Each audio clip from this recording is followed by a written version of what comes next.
মন হলো খুবই চঞ্চল। মন কি বলো সবাই? মন হলো অনেক চঞ্চল, এটা আপনারা সবাই জানেন, সবাই বোঝেন।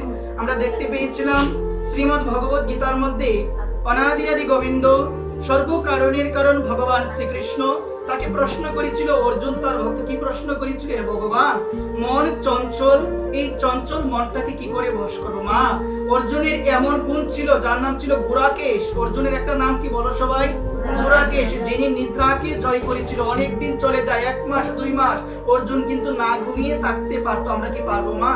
একদিন যদি আমরা নিদ্রায় না যাই, পরের দিন কিন্তু আমাদের অবস্থা অনেকাংশে খারাপ হয়ে যায়। তো অর্জুনের এমন গুণ ছিল, তাকে বলা হলো গুরাকেশ, মানে যিনি তার ইন্দ্রিয়কে জয় করে ফেলেছিল এবং যিনি তার নিদ্রা দেবীকে জয় করে ফেলেছিল। একবার অর্জুনের মধ্যে এমন গুণ ছিল, যিনি তার বাণের মাধ্যমে বায়ুকে নিয়ন্ত্রণ করতে পারতো। কাকে নিয়ন্ত্রণ করতে পারতো বলো সবাই? বায়ুকে নিয়ন্ত্রণ করতে পারতো। তো এই জায়গার মধ্যে মায়েদের চরণে নিবেদন করে বলবো, অর্জুনের মতো ভক্ত যে নিদ্রাকে জয় করেছিল, যে বায়ুকে নিয়ন্ত্রণ করতে পারতো, সেই অর্জুন আমার অনাদিরাদি গোবিন্দ ভগবান সর্বকারণের কারণ সচ্চিদানন্দময় ভগবান শ্রীকৃষ্ণকে বলছেন যে হে প্রভু, মন চঞ্চল, এই চঞ্চল মনটাকে কি করে বশীভূত করা যায়? তখন আমার অনাদিরাদি গোবিন্দ সর্বকারণের কারণ ভগবান শ্রীকৃষ্ণ ভগবত গীতার মধ্যে অর্জুনকে উপলক্ষ করে তিনি আমাদের জগৎবাসীকে জানিয়ে দিয়েছেন, এই চঞ্চল রূপে মন পাখিকে নিয়ন্ত্রণ করা যায় একমাত্র অভ্যাস এবং বৈরাগ্যের মাধ্যমে। একবার অভ্যাস এবং বৈরাগ্যের মাধ্যমে। মা, অনাদিরাদি গোবিন্দ ভগবান সর্বকারণের কারণ ভগবান শ্রীকৃষ্ণ তিনি গীতায় বারবার বলছেন, তোমাদের মনটা আমাকে দিয়ে দাও। ভগবান চেয়ে নিচ্ছেন, ভগবান চাচ্ছেন আমাদের কাছে। ভগবান কিন্তু টাকা পয়সা কোনো কিছু চাই নাই। ভগবান কি চাচ্ছেন? ভগবান বলছে তোমাদের মনটুকু আমাকে নিবেদন করো। শ্রীমদ্ ভগবত গীতার 12 অধ্যায়, যে অধ্যায়ের নাম হলো ভক্তিযোগ। বলো সবাই নামটা কি?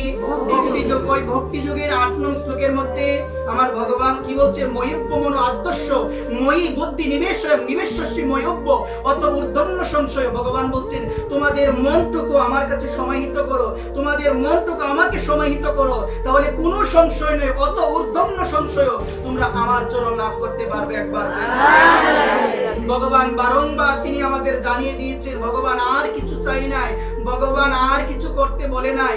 ভগবান বলছেন তোমাদের মনটা আমাকে দিয়ে দাও। এই মন যদি ভগবানকে না দিতে পারি, পুনরূপী জনমম পুনরূপী মরণম পুনরূপী জননী জঠরে শয়নম, বারংবার এই জগৎ সংসারে আমাকে আসতে হবে। এই আসা যাওয়া কখন নিবারণ হবে আমরা কেউ কিন্তু জানি না। একবার এই কারণে বলছেন, তুমি যদি তোমার মনটা মচিত্তা মদগৌত প্রাণা বোধয়ন্ত পরস্পরম প্রত্যন্তশ্চ মাম নিত্য তুষ্যন্তি চ রমন্তি চ। আমার ভগবান বলছে এই জগতের মধ্যে ভাগ্যবন্ত তারাই যারা একে অপরের মধ্যে আমার কথা আলোচনা করে।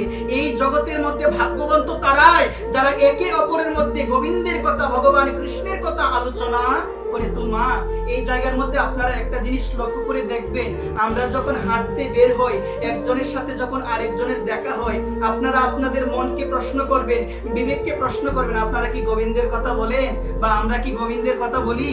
গোবিন্দের কথা কিন্তু আমরা বলি না। কিন্তু আমার ভগবান তিনি গীতার মধ্যে বলছেন, মচিত্তা মদগৌত প্রাণা বোধয়ন্ত পরস্পরম। এর একটাই কারণ, আমার সাথে আরেকজনের দেখা হলে আমি গোবিন্দের কথা বলি না, আমার সাথে আরেকজনের দেখা হলে আমি সংসারের কথা বলি, আমি আমার প্রাণেশ্বরী করুণাময়ী রাধারানীর কথা বলি না। তার কারণ হলো একটাই, মচিত্তা মদগত প্রাণা। আমি আমার মন, আমি আমার হৃদয় ভগবানের চরণে সমর্পণ করতে পারি না। একবার মনে যদি ভগবানকে আমরা দিতে পারি, সর্বক্ষণ আমাদের একটাই চিন্তা হবে, রাত্রি দিন নাম লয় কাইতে শুইতে তাহার মহিমা বেদে নাহি পারে দিতে।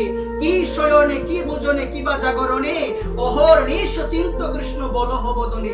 এই যে অহর্নিশ চিন্ত কৃষ্ণ, এটা আমাদের তখনই সম্ভব হবে আমরা দিবারাত্র হরে কৃষ্ণ মহামন্ত্র, দিবারাত্র রাধারানীকে স্মরণ করা আমার তখনই সম্ভব হবে যখন আমি আমার মন রূপী পাখিটাকে গোবিন্দের শ্রী চরণ কমলে, আমি আমার মন রূপী পাখিটাকে আমার করুণাময়ী রাধারানীর শ্রী চরণ কমলে আমি সমর্পণ করে দিতে পারবো। একবার আর কিছু চাই নাই। ভগবান গীতার মধ্যে জানিয়ে দিল, আর